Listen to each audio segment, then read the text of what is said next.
The morning started like any other Tuesday. My coffee maker gurgled, my toast popped, and my tie refused to cooperate. The only difference was Danny standing in the kitchen doorway at 6:15 a.m., clutching his worn dinosaur plushie, a full 2 hours before he usually woke up. "Buddy, what are you doing up so early?" He didn't answer, just stared at me with those big brown eyes that suddenly seemed too old for his 6-year-old face.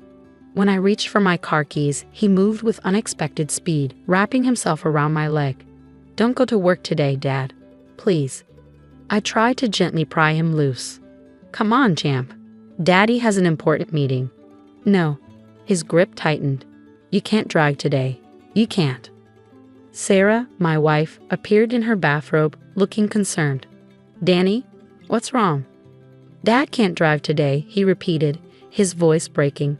"The road breaks. I saw it. I saw it in the dark place."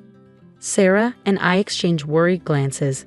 Danny had been having nightmares recently, but nothing that had affected him like this. "The dark place?" I knelt to his level. "What dark place?" "Where the other kids are." They showed me. The road breaks and people fall into the dark. Tears streamed down his face. "Please, Daddy, don't drive." Sarah pulled him into her arms. "It was just a bad dream, sweetie. Daddy will be fine." But Danny wouldn't stop crying. When I tried to leave, he became hysterical, screaming about the dark place and the other children. It was so unlike him that I found myself wavering. "Maybe I could work from home today," I suggested. Sarah nodded, relief crossing her face. "I'll call your office. Danny, honey, would that make you feel better?" He nodded, hiccuping through his tears. "Promise you won't drive all day?" "I promise, buddy." He finally let go of my leg but insisted on watching me unplug my car keys from the charger and place them in a drawer. Only then did he allow Sarah to lead him back to bed. "That was intense," she whispered when she returned. "Should we call Dr. Matthews?" I was about to agree when my phone buzzed.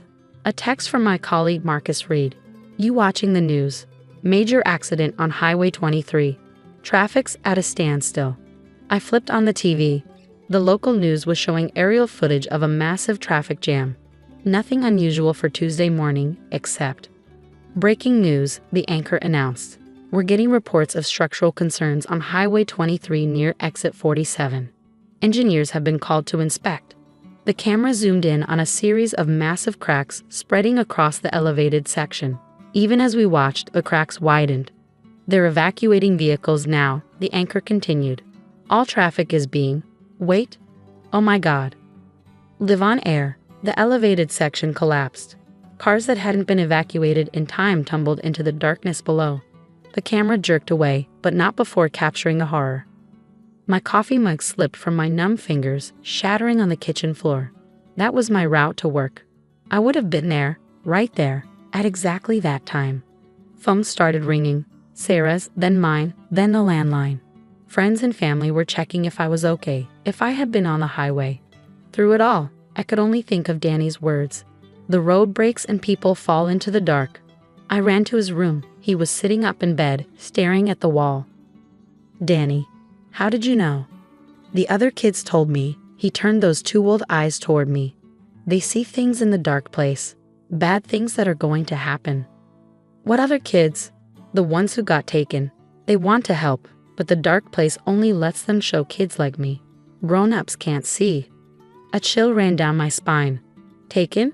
What do you mean, taken?" But he had already curled up under his dinosaur blanket, pretending to sleep. The death toll from the highway collapse reached 17.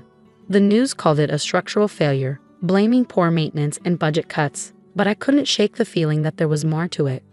That night I couldn't sleep. Around 3 a.m., I heard Danny talking in his room. I crept to his door and listened. I told him, he whispered to the darkness. "I stopped him like you said. But what about the others? There's too many to warn." Silence. Then, "I know it hurts in the dark place. I want to help them too. But how?" I pushed the door open. Danny was alone, sitting cross-legged on his bed. "Who were you talking to, buddy?" He looked up, unsurprised to see me. "The missing kids.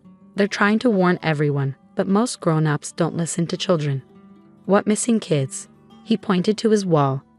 I hadn't noticed earlier, but he pinned up newspaper clippings, missing children posters, some recent, some yellowed with age, all local. Where did you get these? They showed me where to find them. In the library's old papers. They've been trying to warn people for a long time, Dad. But the dark place only lets them talk to kids like me. I sat on his bed, my mind reeling. Danny, you're scaring me. I know. He crawled into my lap like he used to when he was smaller. They're scared too, but they say more bad things are coming. Big bad things. And they need our help to stop them. Who needs our help? He shook his head. Can't tell you yet. But tomorrow another kid like me is going to try to warn their daddy about the train. We have to help them, Dad. We have to make the grown-ups listen. I held him close, feeling his small heart beat against my chest. Outside, a train whistle sounded in the distance and Danny began to cry. Because somewhere in the city, another child was waking from a nightmare about trains. Another parent would have to choose whether to listen. And in what Danny called the dark place, the missing children were trying desperately to prevent tragedies only they could see coming. The next morning's newspaper headline read, "Massive Train Derailment Avoided. Anonymous Tip Credited." The article detailed how an emergency inspection prompted by an anonymous caller had discovered critical track damage that would have caused a catastrophic accident. I knew it hadn't been anonymous. Somewhere, a child like Danny had managed to convince someone to listen. 7, Danny said at breakfast, pushing his untouched cereal around the bowl. 7 what, honey? Sarah asked. 7 kids like me in the city now. The others showed me. We're all connected to the dark place. Sarah shot me a worried look. We'd spent hours on the phone with Dr. Matthews yesterday, trying to make sense of Danny's predictions. The child psychologist had suggested anxiety, stress, perhaps an unusual form of precognition. But nothing explained the newspaper clippings, the specific details, or the other children. Danny, I said carefully, can you tell us more about these other kids? He drew a circle in his milk with his spoon. They're like me. They can see what's coming. The missing kids show us. And the missing kids, Sarah pressed, they're in this dark place. Not just kids. Danny's voice dropped to a whisper. Bad people put them there, under the city. In the old tunnels where the trains used to go. That's why they know about the trains. They hear them up above. My blood ran cold. The abandoned subway tunnels hadn't been mentioned in any of our conversations before. How do you know about the old tunnels, buddy? They showed me, in my dreams. They're trapped down there, but they can reach out to kids like me. Show us things. He looked up, eyes brimming with tears. They're trying to stop it from happening again. Stop what? The bad people. They're going to take more kids. Soon. That's why the missing ones are warning us. They don't want anyone else in the dark place. My phone buzzed. A text from Detective Rivera, an old college friend I contacted about Danny's predictions. Need to talk. Can you come in today? I showed Sarah the message. She nodded. I'll stay with Danny. Go. At the police station, Rivera looked like he hadn't slept. His desk was covered in old case files. Your son, he said without preamble, mentioned abandoned subway tunnels. Yes, this morning. Why? He spread out several missing person reports. In the past 40 years, 23 children have disappeared in this city. No bodies, no traces. The only connection we never made public, they all vanished within 3 blocks of old subway entrances. My hands shook as I looked at the photos. Young faces smiled up at me, frozen in time. There's more, Rivera continued. Every few years, right before a new wave of disappearances, there were reports of children having nightmares, warning their parents about specific accidents or incidents, just like your son with the highway. How many kids are having these dreams now? 7. He met my eyes. Just like Danny said. The missing kids, I whispered. They're trying to warn us through our children. Maybe, or maybe someone was trying to stop whatever happened to them from happening again. He pulled out a map marked with red dots. These are where the children disappeared. These, he added blue dots, are where the 7 children currently reporting dreams live. The dots formed a pattern, a circle with 1 point still unmarked. They're surrounding something, I realized. The old Central Station, abandoned in 1982. And according to city plans, it connects to a network of maintenance tunnels that were never properly sealed. My phone rang. It was Sarah. Danny's gone, she sobbed. He left a note. It says he's going to help the others, that they showed him the way to the dark place. Rivera was already grabbing his coat. The central station. That's where they'll take him. They? Who's they? According to these files, every 40 years, children start having dreams, warning about accidents, drawing attention away from what's really happening. He checked his gun. While everyone's distracted by prevented disasters, other children disappear. But Danny, he helped save people. Yes, and that's exactly what they wanted. Build credibility, make people believe the dreams, then use that trust. To lure the children who can see them, I finished horror dawning. We raced to the old central station. The entrance was chained, but fresh marks showed where the chains had been recently moved. Wait for backup, Rivera warned. But I could hear Danny's voice echoing from below, talking to someone or something. I came like you asked, he was saying. I helped stop the accidents. Now please, let the others go. A deeper voice answered, human, but wrong somehow. Such a clever boy. Just like the others were. Don't worry, you'll see them soon. In the dark place. I didn't wait for backup. I ran down the stairs, Rivera cursing behind me. The tunnel stretched ahead, Danny's voice growing fainter. Because sometimes the real monsters aren't in the dark place. They're the ones who create it. And my son was walking right into their trap. The tunnels branched like veins beneath the city, each turn taking us deeper into darkness. Rivera's flashlight beam caught decades of graffiti on the walls, and something else. Children's drawings, etched into the concrete. Warning signs, I realized, left by those who came before. Danny, I called, my voice echoing. Dad? His reply came from everywhere and nowhere. Dad, don't. They want you to follow. Rivera grabbed my arm. Listen, he whispered. Beyond Danny's voice, there was something else. A humming, like electricity, but deeper, more mechanical. Beneath that, the faintest sound of children singing. This way, Rivera said, pointing to fresh scuff marks on the ground. We followed them to a maintenance door, half hidden behind old equipment. It was warm to the touch. The power readings, Rivera muttered. All these years they've been drawing massive amounts of electricity down here.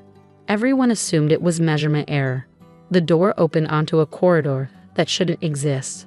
Modern LED lights buzzed overhead. The walls were clean, new. And at the end, my God, Rivera breathed. Screens covered an entire wall. Each showed a different traffic camera, emergency service channel, or news feed. A command center monitoring the city above. They're watching, I realized, using the children's warnings to study how people react, learning patterns. Dad. Danny's voice crackled through an intercom. They're not just watching, they're learning, teaching their machine. What machine, buddy? Where are you? The dark place isn't dark anymore. It's full of lights and numbers.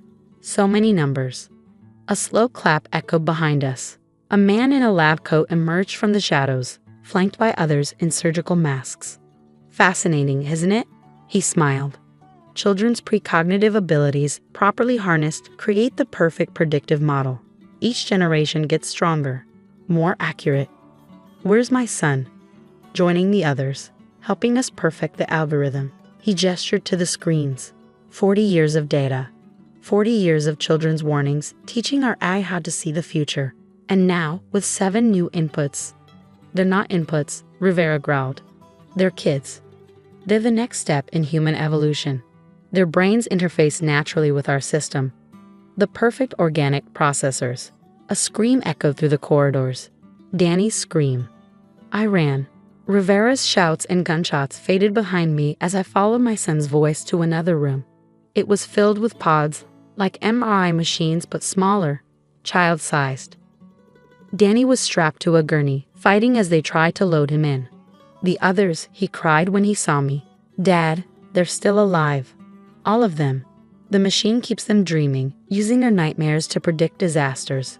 But it's killing them. I tackled the nearest technician. Rivera burst in, gun raised. Police, everyone down. But the man in the lab coat just smiled. Too late. The connection's already established. All 7 children are linked now. The dark place is complete. The pods hum to life. Inside each one, screens flickered with data streams. Behind the numbers, I saw faces, The missing children, aged but alive, trapped in an endless dream. Danny, I reached for his hand. Hold on, buddy. It's okay, Dad. His eyes were unfocused now, seeing something we couldn't. I can feel them. All of them. They're showing me how to break it. Break what?